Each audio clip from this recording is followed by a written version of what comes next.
بسم اللہ الرحمن الرحیم۔ السلام علیکم ورحمۃ اللہ وبرکاتہ۔ ناظرین، سرزمین مصر کی اصل شہرت۔ مصر کی سرزمین کو یہ اعزاز حاصل ہے کہ دنیا کی قدیم ترین یونیورسٹی جامعۃ الازہر اسی کے معروف شہر قاہرہ میں واقع ہے، لیکن اس ملک کی اصل شہرت اہرام مصر اور ان سے برآمد ہونے والی فرعونوں کی ممیاں ہیں، جو آج بھی دنیا کے لیے باعث حیرت اور عبرت کا مقام بنی ہوئی ہیں۔ واضح ہے کہ اہرام مصر کا شمار دنیا کے 7 بڑے عجائبات میں کیا جاتا ہے۔ ماہرین کا خیال ہے کہ ان کی عمر 5000 سال سے کسی طور کم نہیں۔ ان 5000 برسوں میں مصر کے صحرا میں کیسے کیسے طوفان آئے، مگر وہ ان اہرام کا کچھ نہ بگاڑ سکے۔ ایک عرب مصنف نے اہرام کے بارے میں کہا ہے کہ وقت سے ہر چیز ڈرتی ہے، مگر اہرام مصر سے وقت بھی ڈرتا ہے۔ سبھی جانتے ہیں کہ اہرام مصر کی برس ہا برس سے قائم و دائم مقبولیت میں اصل ہاتھ اس پر اسراریت کا ہے جو صدیوں سے ان عجائبات عالم سے وابستہ چلی آ رہی ہے۔ فرعون، موسیٰ علیہ السلام اور بنی اسرائیل کے واقعات تو دنیا زمانے کو معلوم ہیں، لیکن آج تک کوئی پورے وثوق سے یہ نہیں بتا سکا کہ آخر کار اہرام مصر کی تعمیر کیسے ہوئی تھی۔ یہ اہرام سیدنا عیسیٰ علیہ السلام کی پیدائش سے بھی ہزاروں سال پہلے تعمیر کیے گئے۔ کہا جاتا ہے کہ اگر دنیا ایٹمی جنگ سے بچی رہے تو یہ اہرام آج سے ہزاروں برس بعد بھی اسی طرح تنے کھڑے رہیں گے۔ ان اہرام کی کل تعداد 80 کے قریب ہے، جن میں سے سب سے بڑا اور مکمل اہرام بادشاہ خوفو کا ہے۔ یہ اہرام مصریوں کے اس عقیدے کے نتیجے میں وجود میں آئے کہ اگر مرنے کے بعد مرنے والے کا جسم محفوظ رہے اور اس کے پاس عام زندگی کی تمام ضروری چیزیں موجود ہوں تو وہ دوسری زندگی میں زندہ ہو جاتا ہے۔ مرنے والے کی روح کی سہولت کے لیے ان میں زیورات، سونے چاندی کے برتن، اوزار اور استرے تک پائے گئے۔ ماہرین کے مطابق پتھر کی جو سلیں بادشاہ خوفو کے اہرام کی تعمیر کے کام میں لائی گئیں وہ 70 من سے 425 من وزنی ہیں، اور جو سلیں شاہی مقبرے پر نصب ہیں وہ 1400 من وزنی ہیں۔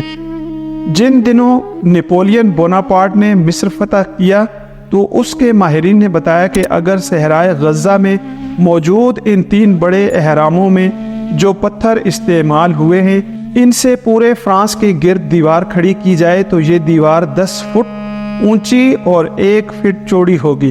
اہرام مصر اتنے عظیم الشان ہیں کہ ان کی تعمیر کے لیے لاکھوں مزدور بھی ناکافی رہے ہوں گے۔ اہرام کس طرح بنائے گئے؟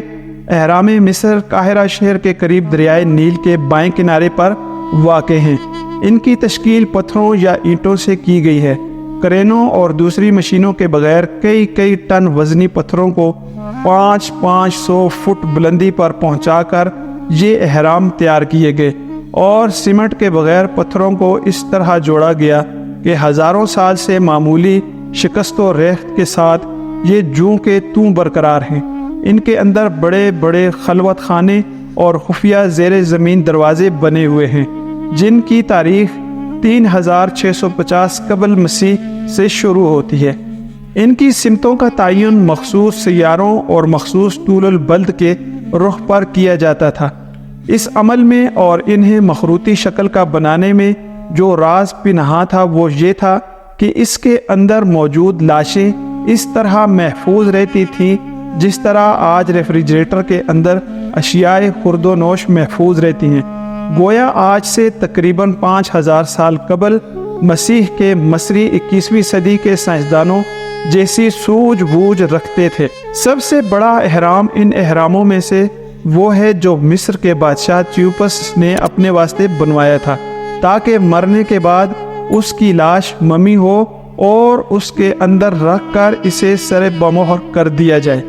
اس مقبرے کو 1,00,000 افراد نے 20 سال میں تعمیر کیا تھا۔ اس کی بلندی 480 فٹ اور اس کی بنیاد 764 فٹ مربع ہے۔ قدیم مصریوں میں لافانیت کا تصور، قدیم مصریوں کا عقیدہ تھا کہ مرنے کے بعد ایک نئی زندگی کی ابتدا ہوتی ہے جو دنیا ہی میں ملتی ہے۔ اسے انہوں نے لافانیت کا نام دیا۔ اہرام مصر اسی لافانیت کے پیش نظر بنائے گئے۔ یہ مصر کے بادشاہوں کے مخروطی شکل کے وہ بلند و بالا مقبرے ہیں جن میں انہیں مر جانے کے بعد ان کے وفادار غلاموں، خدمتگاروں، سپاہیوں، اسلحہ، زر و جواہرات اور دوسرے لوازمات زندگی کے ساتھ ممی کر کے رکھ دیا جاتا تھا۔ مصریوں کا عقیدہ تھا کہ یہ کسی بھی وقت دوبارہ زندہ ہو جائیں گے۔ ان کا کہنا تھا کہ بادشاہ کو اسی شان و شوکت کے ساتھ اٹھنا چاہیے جس طرح وہ اپنے دور حکومت میں رہا کرتے تھے۔ اہرام مصر اور ان سے برآمد ہونے والی فرعین کی ممیاں، ممی کسے کہتے تھے؟ ممی ان لاشوں کو کہتے ہیں جنہیں قدیم مصری مختلف مسالے لگا کر محفوظ کر لیا کرتے تھے۔ یہ عمل ہنوت کرنا کہلاتا تھا۔ ابتدا میں یہ عمل محض مصر کے حکمراں، فرعین، ان کے خاندان کے افراد یا شاہی دربار کے لوگوں کے لیے وقت تھا۔ بعد میں جب لافانیت یعنی مرنے کے بعد اسی دنیا میں دوبارہ زندہ ہونے کا تصور بڑھا تو پھر مرنے کے بعد اپنی لاش ممی کروانے کا رواج عام ہو گیا۔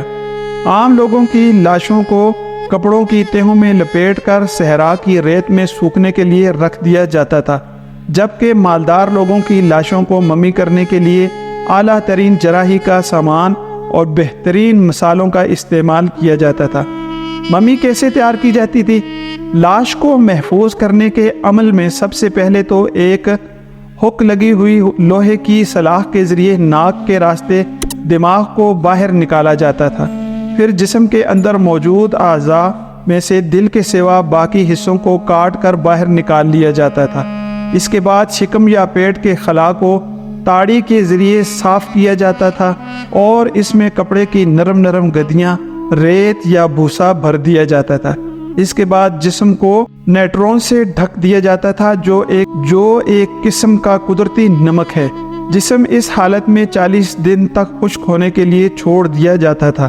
40 دن گزرنے کے بعد لاش کے شکم سے پرانی پیکنگ کر کے علیحدہ کر دی جاتی اور اس کے جگہ کپڑے کی تازہ پیکنگ یا لکڑی کا برادہ بھر دیا جاتا تھا۔ کبھی کبھی ان چیزوں کے ساتھ پیاز کی چند گانٹھیں بھی رکھ دی جاتی تھیں۔ اس کے بعد شکم کے شگاف کو موم یا بے روزے کے ذریعے بند کر دیا جاتا تھا۔ پھر جسم پر کسی خوشبودار مسالے کی مالش کی جاتی۔ ان خوشبویات کے لیے لوبان جیسی ایک گوند یا دار چینی کو استعمال کیا جاتا تھا۔ اس طریقے سے لاش کی کھال سخت ہو کر واٹر پروف ہو جاتی تھی۔ آخر میں پوری لاش پر احتیاط کے ساتھ کپڑے کی پٹیاں تہ بتہ لپیٹ دی جاتی۔ لاشوں کو ہنوت کرنے میں کچھ اور بھی خفیہ مسالے استعمال کیے جاتے ہوں گے جن سے ماہرین طب بے خبر ہے۔ ممیاں آج بھی تر و تازہ ہیں۔ آج کی طبی دنیا حیران ہے کہ قدیم مصری لاشوں کو محفوظ کرنے کے طریقے اور نازک ترین جراحی کے فن سے کس طرح واقف تھے۔ دور جدید کے ماہرین طب ان کے اس انوکھے فن پر آج بھی حیرت زدہ ہیں کہ ہزاروں سال پہلے وہ اعلیٰ ترین جراحی اور مسالوں سے لاشوں کو کس طرح محفوظ کر لیا کرتے تھے۔ یہ لاشیں ہزاروں برس گزرنے کے بعد آج بھی اسی طرح تر و تازہ ہے۔ فرعون کون تھے؟ فرعون مصر کے ایک حکمراں خاندان کے بادشاہوں کا لقب تھا۔ یہ لقب انہوں نے خود اپنے لیے اختیار کیا۔ اس خاندان کے سب ہی بادشاہ فرعون کہلائے، حالانکہ ان کا اصل نام کچھ اور ہوتا تھا۔ چند برس پہلے فرعون مصر رمسیس دوم کی لاش دریافت ہونے کے بعد جب پیرس پہنچی تو لاش کا استقبال مصر کے ایک قدیم بادشاہ کے طور پر کیا گیا۔ اس کا تابوت توپ گاڑی پر رکھ کر جلوس کی شکل میں ہوائی اڈے سے جدید سہولتوں سے آراستہ مہمان خانے میں لے جایا گیا اور اسے 21 توپوں کی سلامی دی گئی۔ اس کی تصاویر مصنوعی سیارے کے ذریعے ٹیلی ویژن پر دنیا بھر میں دکھائی گئیں۔ یاد رہے کہ یہ وہی فرعون تھا جس نے سیدنا موسیٰ علیہ السلام کو اپنی قوم بنی اسرائیل کے ساتھ مصر سے جانے کی اجازت تو دے دی تھی، لیکن جب آپ قوم کو لے کر دریائے نیل کو پار کرنے لگے تو اس نے وعدہ خلافی کرتے ہوئے آپ کو روکنے اور جنگ کرنے کی کوشش کی۔ فرعون نے اپنے زبردست لاؤ لشکر کے ساتھ موسیٰ علیہ السلام اور ان کے ساتھیوں کا تعاقب کیا، مگر قدرت خداوندی سے دریائے نیل کے اس مقام پر جہاں سے سیدنا موسیٰ علیہ السلام اور بنی اسرائیل کو دریا پار کرنا تھا، پانی اس طرح دائیں بائیں ہو گیا کہ درمیان میں صاف زمین نکل آئی اور راستہ بن گیا۔ سیدنا موسیٰ علیہ السلام اپنی قوم کے ساتھ دریا پار کر گئے۔ جبکہ فرعون اپنے زبردست لشکر کے ساتھ جب اس راستے کے وسط تک پہنچا تو پانی دونوں جانب سے آ کر دوبارہ مل گیا اور وہ اپنے حواریوں سمیت دریائے نیل میں غرق ہو گیا۔ بعد میں دریا نے اس کی لاش باہر پھینک دی، جسے حنوط کر کے احرام میں رکھ دیا گیا۔ قرآن مجید میں اس واقعے کا تذکرہ موجود ہے۔ دریائے نیل میں راستہ کس طرح بنا تھا؟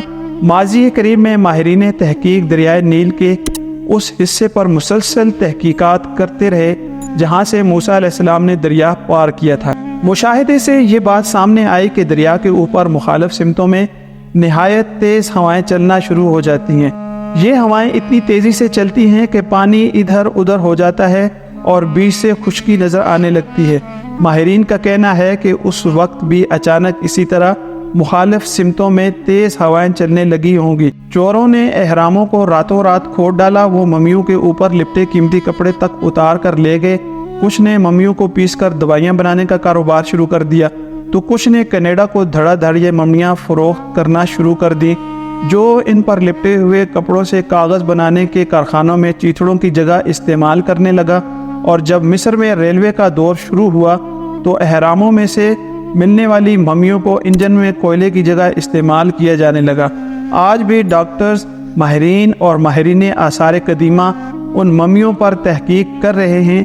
یہ ہے ان بادشاہوں اور فرعونوں کا انجام جو کبھی بڑی نحوت کے ساتھ کرو فر کی زندگی گزارتے تھے، آج اپنی حنوط شدہ ممیوں کی صورت دنیا کے سامنے بے بسی اور عبرت کی تصویر بنے ہیں۔